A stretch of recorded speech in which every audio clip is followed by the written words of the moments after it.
This is Apostle Lance Businge, your marriage fitness coach.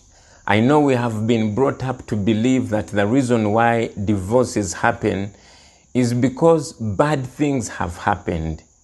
But I want to differ from that. Because when you ask couples who are separated, why did you separate? They tend to say that, oh, the other person did something that was too bad. I can't even talk about it. But yes, we separated because of that. I want you to understand that so many bad things have happened to so many couples and they are still together.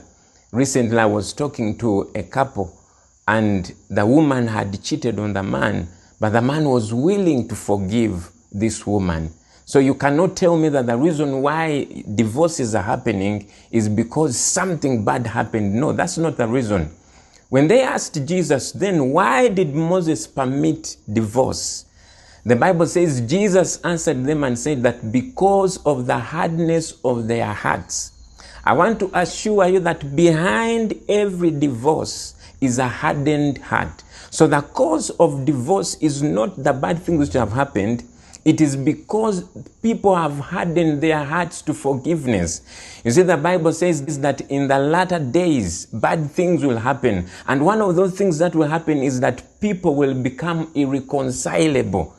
Today we have people who are so hard to reconcile that no matter how much you try to bring them together, they have hardened their hearts and they will not accept to forgive their spouses. That's why divorces happen. So don't be deceived that the reason why you and your spouse are separating or divorcing is because your spouse did something bad. No, it is because you have refused to forgive your spouse. That's why it's gonna happen. Let me tell you something.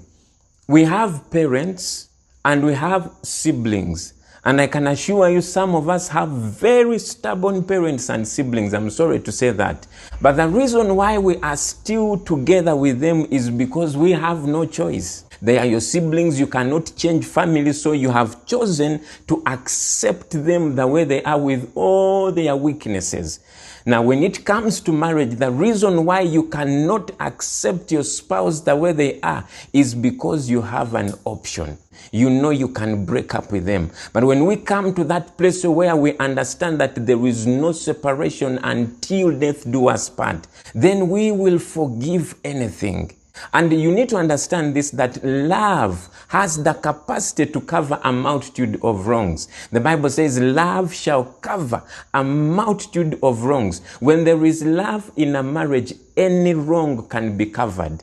But when love has been lost out of the marriage, it doesn't matter. Even something very small will not be forgiven. So the reason why divorces are happening is because people are no longer interested in forgiveness. And the Bible also says that we should forgive as God for Christ's sake has forgiven us. We, especially we Christians, the biggest test for Christianity is forgiveness. If you can forgive anything as a Christian, then you are truly a Christian. So there is nothing that your spouse will do that you are not able to forgive if you choose to forgive. The reason why it's hard to forgive is because you don't want to forgive. I want you to think about that. Stay blessed.